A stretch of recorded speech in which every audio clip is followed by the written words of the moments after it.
Es que claro, como te decía, pues, son 5 horas. Llevo 5 horas hasta ahora, pues, deberían ser 6, pero como me queda una conversación, o hago estas 5 o hago 7, ¿cachai? Pero yo creo que igual, no sé, igual podría hacerla ahora, pues. Así me alivian la pega para la otra semana. Y como dices tú, pues tengo el fin de para ver las clases atrasadas. Claro, pero te adelanta una, si era 7, ya con 5 la otra.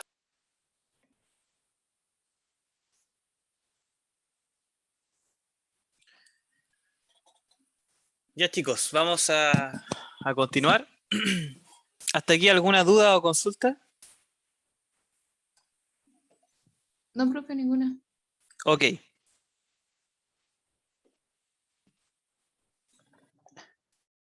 Bueno, ya sabemos bien que el aire es el principal responsable de tener un componente gratuito ya en la atmósfera para llevar a cabo la combustión. Y ahora vamos a dejar de lado lo que es el componente para concentrarnos netamente en el combustible, ¿ya? Lo primero que uno tiene que tener claro que todo tipo de material o sustancia que sea capaz de liberar energía, que esa energía también se pueda utilizar, es considerado un combustible, ¿ya? Ahora, esto lo podemos encontrar en diferentes formatos. Puede ser combustible sólido, combustible líquido o combustible gaseoso.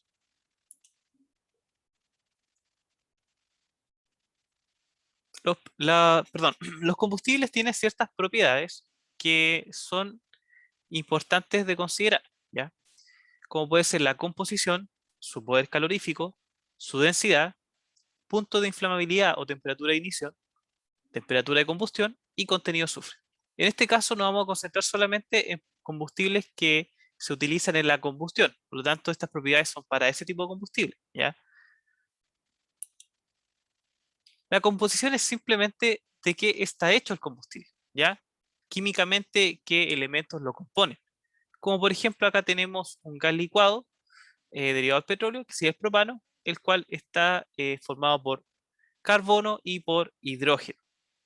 Ahora, esto es muy importante porque el saber de qué está hecho un combustible químicamente nos permite también adelantarnos. ¿Adelantarnos de qué manera? Saber si puede ser considerado como un combustible contaminante, nocivo para el medio ambiente o no. De hecho, cuando se está estudiando un candidato a combustible, la composición estequiométrica es algo fundamental.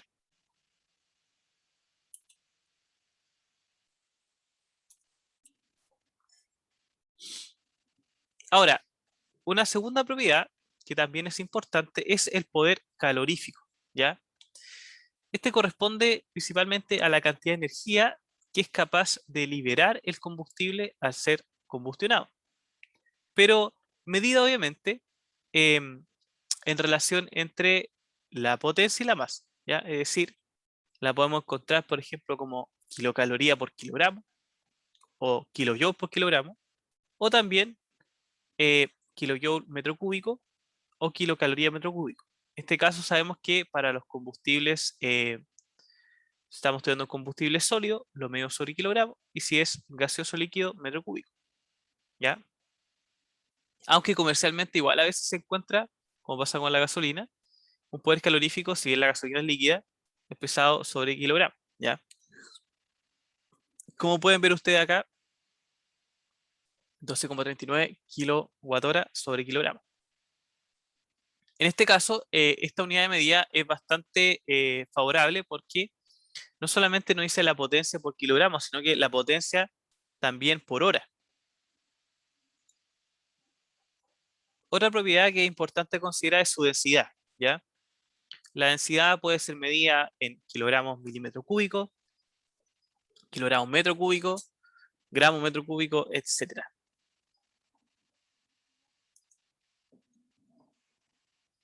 Luego tenemos el punto de inflamación o la temperatura de ignición. Este va a ser la temperatura mínima necesaria para poder generar la combustión de la mezcla entre el oxígeno y el combustible. Vamos a hacer un video que comparan diferentes temperaturas de ignición de una forma bien didáctica, así como programa de televisión, pero es un ejemplo bien claro para de poder ver esta propiedad.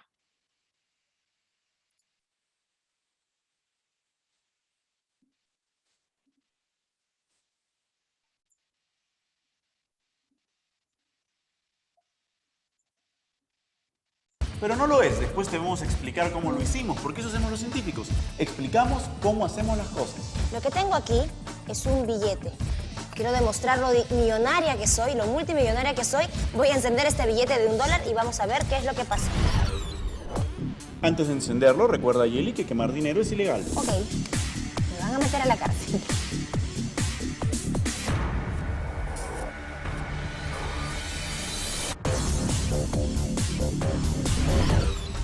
¿Vieron lo que pasó? El billete está intacto, no le pasó nada. ¿Por qué crees que pasó esto? Lo que ocurre es que antes de hacer el truco de magia, o experimento, mejor dicho, habíamos mojado el papel con esta mezcla, que es 50% agua y 50% alcohol. Al hacerlo y encender el billete, lo que se quemaba era el alcohol, que tiene una temperatura muy inferior a la temperatura que se necesita para hacer arder el papel. Por eso parecía que lo que se estaba quemando era el billete, aunque en realidad no era así. No olvidemos que la mezcla tenía agua. Eso ayuda a que la temperatura baje muchísimo más. Así es, así se salvó el billete. Pero ahora vamos Bueno, chicos, ahí tenemos una explicación del punto de inflamación, es decir, claramente es la temperatura mínima que necesita una sustancia para poder combustionarse. En ese caso, el billete que estaba hecho de papel tiene una temperatura de inflamación mucho mayor a la del alcohol, por lo tanto, en ese sentido, lo que se consumió primero fue el alcohol y no el billete.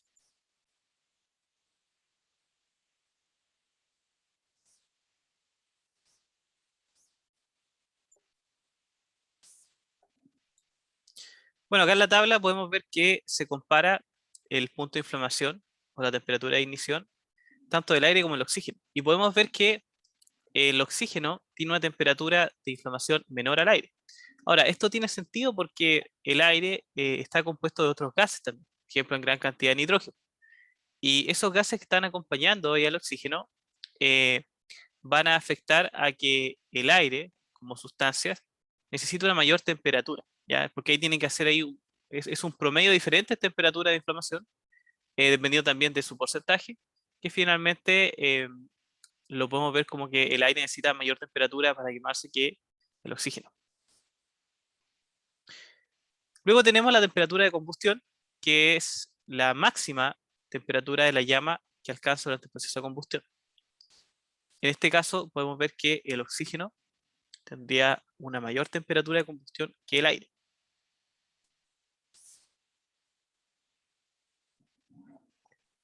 Ahora vamos a pasar a una de las últimas propiedades que nos abre el paso a un tema que es bien importante en la combustión y tiene que ver con la contaminación, ¿ya? Hay algunos combustibles que contienen azufre en su composición. Y este azufre es considerado como una sustancia que la verdad no es muy amigable al momento de manipular combustible, debido a que puede generar dióxido de azufre, ¿ya? El cual se oxida lentamente y genera finalmente dióxido de azufre, que es el responsable de la lluvia ácida. Vamos a hacer un video aquí sobre la lluvia ácida para ver un poco más este tema.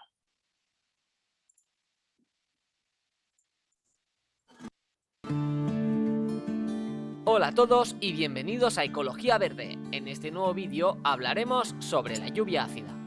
La lluvia ácida se puede definir como la mezcla del agua de lluvia con la contaminación ambiental o polución del aire. Se trata de un fenómeno atmosférico que supone serios problemas para el planeta, tanto para toda la naturaleza como para las infraestructuras artificiales construidas por el hombre. A continuación te lo explicamos todo sobre la lluvia ácida. Consecuencias. Al combinarse con la humedad ambiental, estas sustancias se precipitan en forma de lluvia ácida, cayendo sobre la tierra, el agua, los bosques, los edificios, etc., dañándolo todo, debido a su acidez. Por tanto, la lluvia ácida deteriora el medio ambiente. Efectos. Entre los efectos y las consecuencias de la lluvia ácida encontramos lo siguiente. Acidificación de las aguas terrestres, como los ríos, lagos, mares y océanos. Daños importantes en la vegetación, en zonas forestales, selváticas, etc., de forma directa e indirecta. Reducir el nitrógeno ambiental. Y por último, la lluvia ácida también daña y deteriora la superficie de los materiales, es decir, tiene un efecto corrosivo sobre los materiales como la madera, la piedra y el plástico, entre otros. ¿Qué medidas se pueden tomar para disminuir la lluvia ácida? Reducir al máximo los niveles de azufre y nitrógeno en las emisiones de las fábricas, calefacciones, vehículos, etc., pasando a utilizar nuevas tecnologías que ayuden a controlar estas emisiones y usando cada vez más energías renovables. Instalar en los vehículos un convertidor catalítico de 3 vías que ayuda a reducir las emisiones nocivas. Reducir el consumo de electricidad en el hogar, por ejemplo, no dejarse las luces encendidas o no usar calefactores. Y también reducir el uso de sustancias químicas en los cultivos. Y hasta aquí el vídeo sobre... Bueno, chicos, ahí pudimos ver un poco más sobre la consecuencia de un alto contenido de azufre que está directamente vinculado con la lluvia ácida. La lluvia ácida, lo que uno tiene que tener claro es que no es un efecto natural. O sea, antes de que el hombre utilizara compuestos sulfurados para la actividad industrial, prácticamente no existía la lluvia ácida, ¿ya? O sea, es un efecto totalmente artificial que se generó por el uso indiscriminado de estos combustibles que contienen azufre.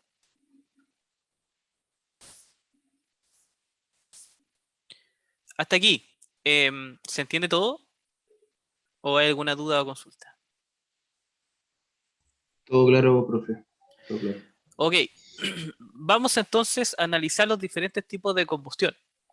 Vamos a encontrar principalmente 4. Una combustión de tipo incompleta, tipo teórica, completa y con exceso de aire.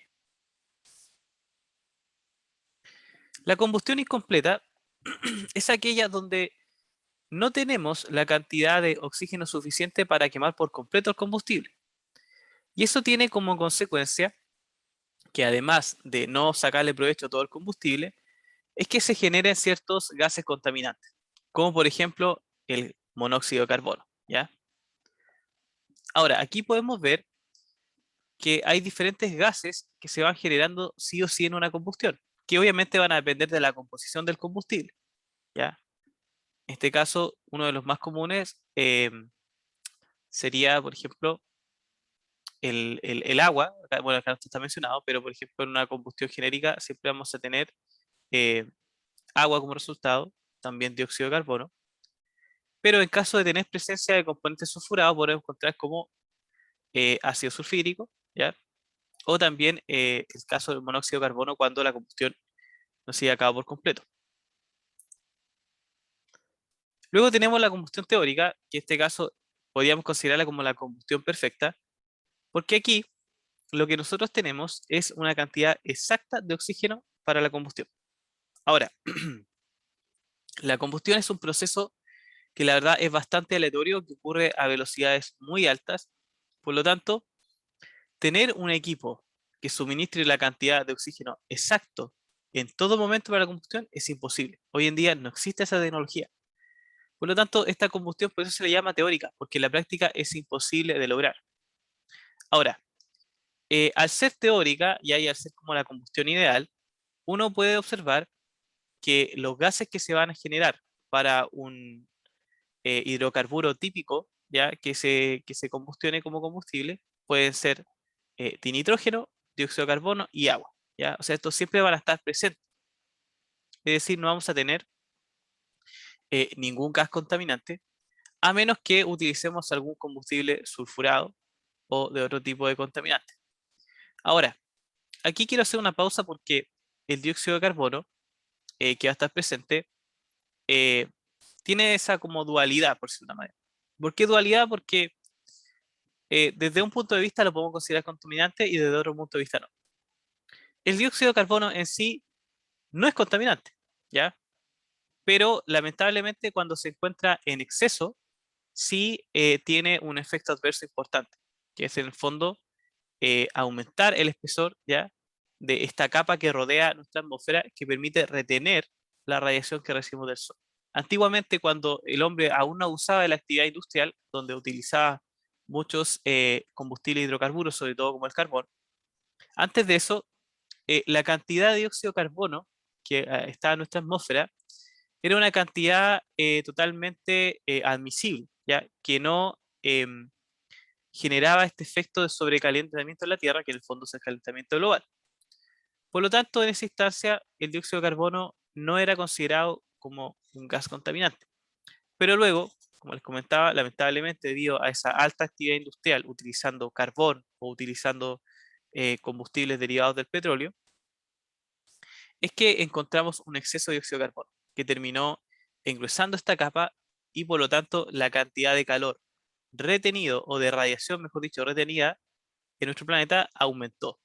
Y obviamente esa es la principal causa del calentamiento global. Si bien la combustión teórica no se puede alcanzar en la práctica, lo que se utiliza para poder evitar o disminuir en la mayor cantidad posible la contaminación es buscar una combustión completa.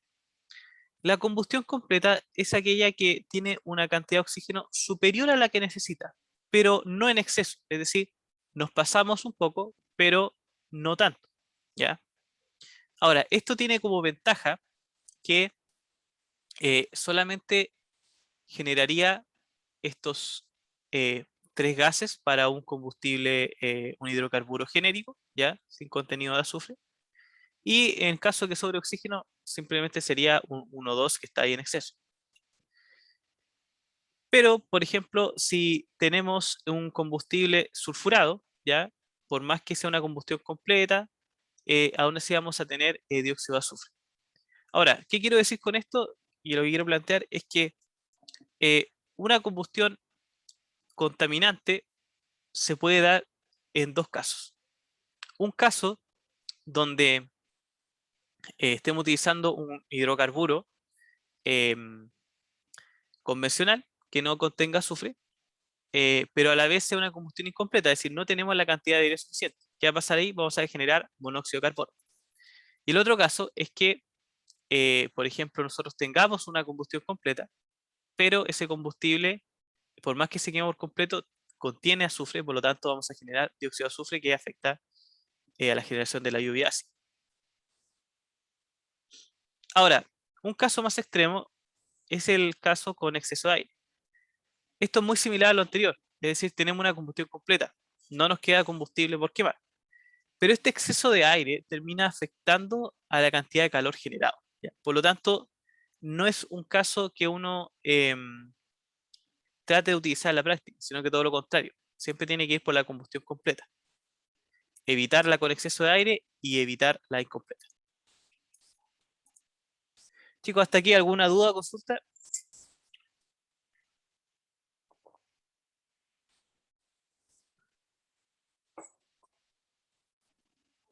No, profe, ninguna. Ok. Bueno, entonces, cuando la combustión no es completa o es completa pero quizás con un combustible que no es amigable al medio ambiente, tenemos efectos adversos. En el caso de la combustión incompleta, o mejor dicho, el abuso de la combustión, vamos a tener un exceso de CO2. Como les comentaba yo, aquí está bien explicado lo que yo les manifestaba, que en el fondo, con toda la actividad industrial excesiva, la cantidad de CO2, de metano, de óxido de nitrógeno, aumentó.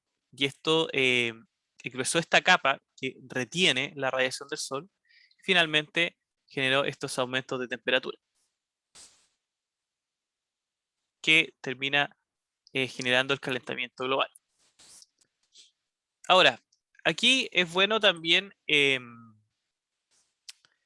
concentrarnos en las soluciones, o sea, sabemos quiénes son los responsables, pero hoy en día lo que hay que siempre velar es buscar alternativas, ¿ya? Y ese es como el rol que los ingenieros tenemos que intentar cumplir en la sociedad, es decir, encontrar alguna variante que permita mantener la actividad industrial, mantener la generación de energía, pero por supuesto que mitigando todas las emisiones.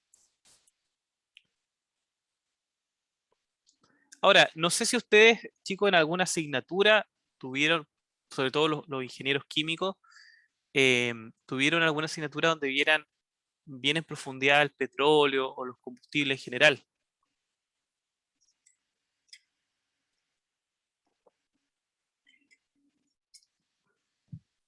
Yo al menos no, profe, no he tenido nada, ningún ramo donde me han pasado como en profundidad el petróleo.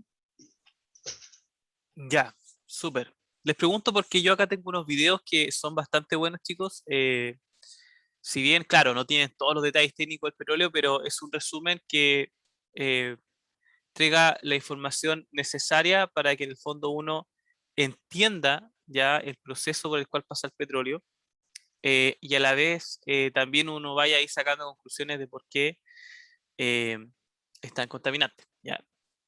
Así que vamos a ver este material, porque lo que vamos a concentrarnos ahora es en los combustibles más comunes. Es decir, vamos a estudiar un poco los famosos hidrocarburos que hoy en día son tan criticados y que tienen al planeta en el estado actual en que se encuentra, ¿ya?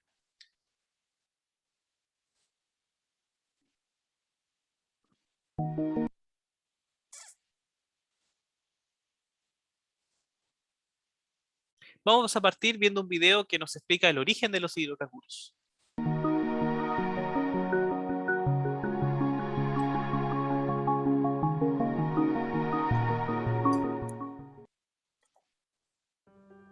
Para conocer la historia del gas y del petróleo, es necesario viajar hacia atrás en el tiempo millones de años, a una era geológica que denominamos Mesozoico. En aquellos tiempos, los continentes que eran otros y ocupaban posiciones muy diferentes a las actuales, comenzaban lentamente y a lo largo de millones de años a configurar el mapa tal como lo conocemos hoy.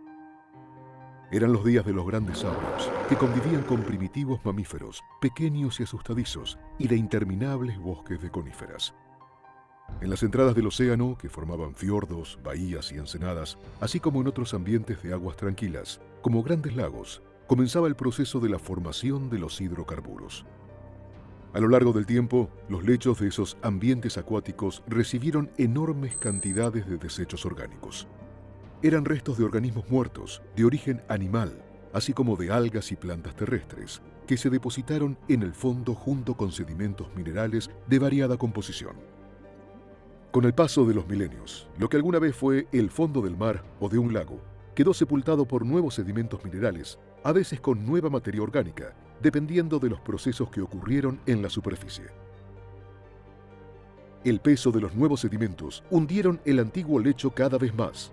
Este proceso produjo el aumento de la presión y la temperatura. Al alcanzar determinados valores de presión y temperatura, y en ausencia de oxígeno, la materia orgánica contenida en el antiguo lecho acuático comenzó a transformarse en otras sustancias, en lo que se suele denominar una cocina geológica. Millones de años más tarde, la materia orgánica original quedó convertida en gas y en petróleo. Así, lo que alguna vez fue un lecho marino o lacustre, millones de años más tarde se transformó en una roca generadora de hidrocarburos o roca madre. Por tratarse de una roca impermeable, estos hidrocarburos quedaron atrapados en poros microscópicos aislados unos de otros, sin posibilidad de escapar de la formación que los generó. Sin embargo, en algunos casos, el sostenido aumento de la presión y a veces los movimientos tectónicos de la corteza terrestre abrieron pequeñas fisuras en la roca generadora. Aquellas que estaban en contacto con formaciones permeables sirvieron de vía de escape para una parte del gas y del petróleo, en un proceso conocido como migración. En ocasiones, durante la migración, los hidrocarburos encontraron a su paso formaciones geológicas permeables, es decir, cuyos poros estaban interconectados entre sí. En este caso, los fluidos pudieron continuar su lento viaje por el interior de las rocas, en general con dirección a la superficie. A lo largo de millones de años, una pequeña parte del petróleo y del gas formados en las rocas generadoras alcanzó la superficie para perderse en manaderos naturales. Pero una parte de ellos se encontró a su paso con otras formaciones geológicas impermeables, que funcionaron como barreras y les impidieron continuar su viaje. En esos casos, el gas y el petróleo quedaron atrapados en trampas geológicas, es decir, acumulados en formaciones permeables, pero sin la posibilidad de seguir avanzando hacia la superficie debido al sello impermeable. Esto es lo que llamamos sistema petrolero y consta de una roca generadora impermeable, que alguna vez fue el lecho de un ambiente acuático y en donde se generaron los hidrocarburos, una roca reservorio permeable que recibió los hidrocarburos que migraron desde la roca generadora y una roca sello que constituyó la trampa. Históricamente, el llamado desarrollo convencional consiste en descubrir estas trampas y mediante la perforación de pozos, extraer los hidrocarburos alojados en la roca reservorio permeable. Sin embargo, con las tecnologías actuales, hoy es posible recuperar también los abundantes recursos de gas y petróleo que no pudieron migrar y quedaron atrapados en las rocas generadoras de muy baja permeabilidad. Para ello se utiliza principalmente una técnica conocida como estimulación hidráulica, fractura hidráulica o fracking, que consiste en reabrir las fisuras naturales, apuntalarlas con arenas para que no vuelvan a cerrarse y conectarlas entre sí para permitir la recuperación de los hidrocarburos. A esto se lo llamó desarrollo no convencional. Entonces, a modo de repaso, la actividad convencional consiste en extraer los hidrocarburos que se formaron en la roca generadora, que lograron escapar de ella y quedaron entrampados en las rocas reservorio permeables.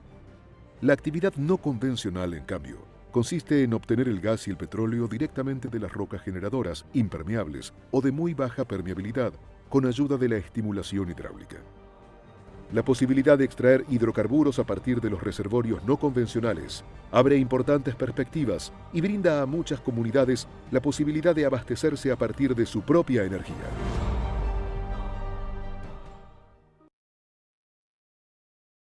Bueno, chicos, ahí pudimos ver un video donde nos explicaban el origen de estos hidrocarburos. Y en resumen, lo que nosotros podemos captar de eso es que es simplemente materia orgánica que se fue almacenando, ¿ya?, diferentes capas de la Tierra, y llegó a un punto donde alcanzó condiciones de temperatura y presión muy altas, ¿ya?, durante mucho tiempo. Entonces, esa combinación de altas presiones, alta temperatura, durante un tiempo tan prolongado, terminó generando y convirtiendo esa materia orgánica en hidrocarburos, que hoy día podemos conocer como el petróleo, ¿ya?, y gas natural o carbón, que son esos tres tipos de hidrocarburos que en el fondo son los más comunes y los que más se han utilizado. ¿Hasta aquí alguna duda o consulta?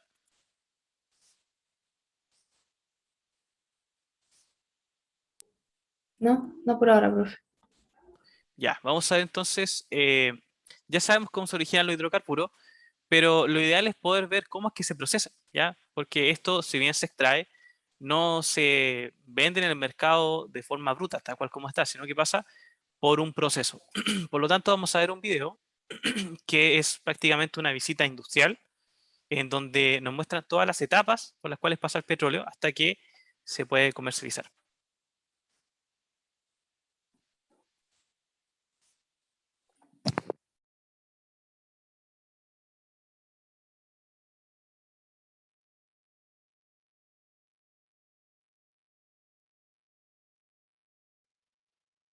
Ok, Pedro, no hay problema, que te vaya bien. Es cualquier material capaz de liberar energía cuando se oxida de forma violenta con desprendimiento de calor. El combustible se obtiene procesando el petróleo en una refinería o destilería. En esta plataforma industrial se obtienen diversos combustibles fósiles capaces de ser utilizados en motores de combustión, aceites minerales, asfaltos y otros. Las refinerías se instalan preferentemente en las costas para ahorrar gastos de transporte y construcción de oleoductos. El petróleo tal cual no puede utilizarse prácticamente en ninguna aplicación. Una extensión de 220 hectáreas, miles de kilómetros en tuberías y una plantilla de más de 900 trabajadores. Todo para procesar unos 11 millones de toneladas de petróleo al año. Como vemos, en una refinería los números son estratosféricos. Sin ir más lejos, los trabajadores se desplazan de una zona de la planta a otra en bicicleta. Una enorme instalación diseñada para producir el queroseno que hace volar los aviones, el butano que alimenta nuestras cocinas o la gasolina que mueve nuestro coche. Hoy nos colamos en una de las refinerías más grandes y modernas de Europa para conocer de primera mano cómo se fabrican todos estos combustibles.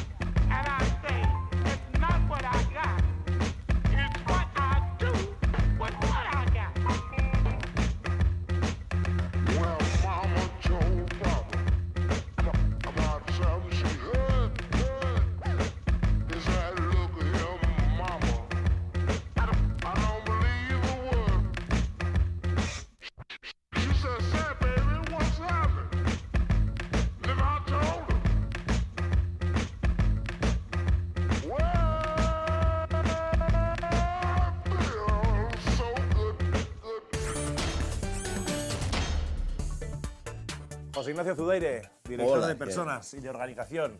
Bueno, cuéntanos qué es lo que vamos a ver hoy.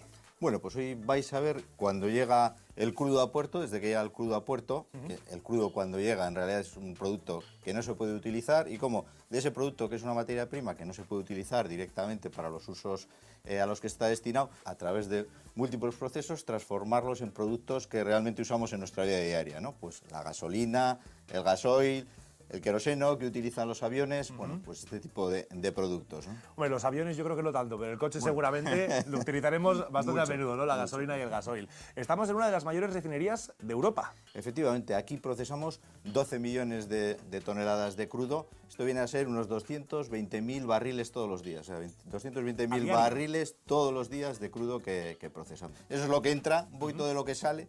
Por ejemplo, con lo que en un minuto, con la gasolina que en un minuto hacemos en Petronor, un coche podría dar 2 vueltas a la Tierra. O sea, hacemos una cantidad de gasolina en un minuto que nos permitiría dar con nuestro coche 2 vueltas a la Tierra con esa gasolina. Eso sería un poco para que nos hagamos una idea de dimensión, ¿no? Y en dimensión física, por ejemplo, pues esta refinería tiene 220 hectáreas, que igual no nos dice mucho, pero vienen a ser 300 campos de fútbol. Nos imaginamos 300 campos de fútbol y esto sería un poco lo que ocuparía la refinería en superficie, ¿no? Me dejas ya con los colmillos largos para ver cómo funciona. ¿Por dónde estaría bien empezar? Bueno, yo creo que lo idóneo sería empezar por el puerto, que es un poco donde nos llega el producto, y que vayáis siguiendo el producto por toda la factoría, viendo cómo se va transformando y al final cómo sale la gasolina, cómo sale el gasoil y los distintos productos de la empresa. Pues allá que me voy, directo para el puerto. Muy bien, José Ignacio, perfecto. eskerrik asko. Oye, buen viaje. Agur.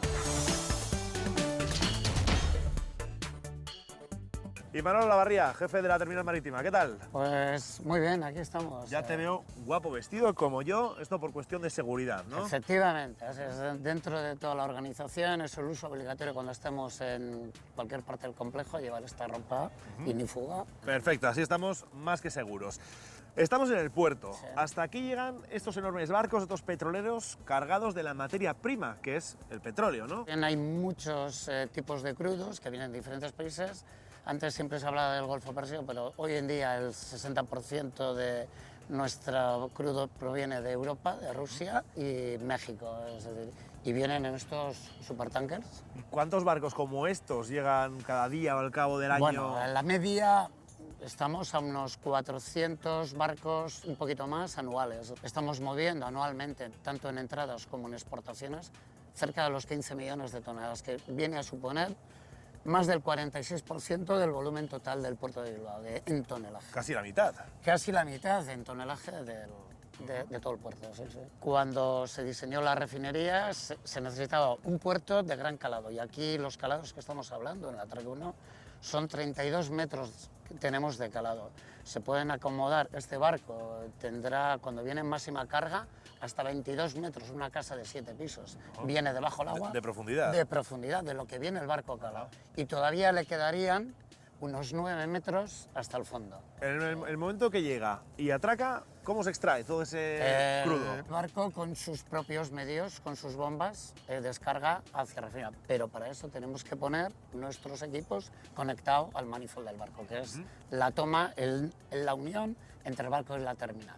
Y el barco con sus bombas bombea hacia refinería. Una vez que se descarga entonces todo el crudo de las bodegas del barco, de los tanques del barco, Eso, de los tanques. entran a los oleoductos. ¿Cómo son esos oleoductos? Pues la línea de crudo es una línea de 42 pulgadas y de aquí a refinería estamos a 5 kilómetros. No solo tenemos línea de crudo, sino tenemos líneas de productos, porque también se carga gasolinas, gasóleos, naftas y cada línea puede ser reversible, tanto cargar como descargar. Y Manol, pues te dejamos aquí entre barcos. Pues vale, pues... Y nosotros nos vamos a la refinería, Muy a ver bien, cómo sigue vale. el proceso crudo. Pues encantado. Aquí delante tenemos algunos de los productos que se obtienen después de trabajar con esto que es el petróleo crudo según llega de los barcos, ¿no? Sí. Esto es el petróleo, que como se puede ver, como curiosidad, no es negro exactamente, sino que tiene un color pardo oscuro, es similar al regaliz. Como el regaliz, negro, sí, sí. pero es pardo oscuro. Del crudo tenemos el resto de productos. Esto es la gasolina, que en su estado natural, sin colorear, tal y como se vende en las gasolineras. Esto es el queroseno, que se utiliza para los reactores, para los aviones. Los aviones. Esto es el gasóleo, que se utiliza para los coches, el gasóleo A, que también está sin colorear y como se puede ver es ligeramente fluorescente. Eso te iba a decir, en realidad el gasóleo es así, lo que pasa es que luego se colorea. Luego se colorea, por ejemplo, para diferenciar el gasóleo A del gasóleo B, que uno está libre de impuestos y otro que paga impuestos. Para que no haya vivos, ¿no? Se marca, ¿no? Para que no haya tramposos. Esto sería biodiesel, FAME, que se llama, que se puede obtener tanto de la colza como de la soja, como de la oliva incluso. Y luego finalmente tenemos aquí el fuel oil, que es mucho más viscoso, y esta es la parte que no destila del crudo, la parte que a presión atmosférica no destila del crudo. Esta parte es la que se utiliza como carga a la unidad de reducción de fuel oil, al URF, para generar más gasolina, más gasóleo, más queroseno. O sea, se le da una segunda vida, ¿no? Un segundo uso a este, en principio, residuo. Y por último que es el betún, lo que se utiliza para hacer el asfalto de carretera, que a temperatura ambiente está tan duro como esto. Lo que pasa es que para poderlo cargar aquí y enseñarlo lo hemos tenido que calentar un poquito y ahora está caliente. Mejor ni tocar. Hola Beatriz. Hombre, hola Alex, te estaba esperando. ¿Qué tal? Venimos del puerto, de ver cómo descargan esos enormes petroleros todo el crudo, y ahora queremos saber cómo llegan hasta aquí, hasta esta refinería, y dónde se almacenan. Pues mira. Chicos, vamos a llegar hasta esta parte del video, antes del almacenamiento, porque ya nos va quedando un poco de clase. No sé si tienen alguna duda o consulta.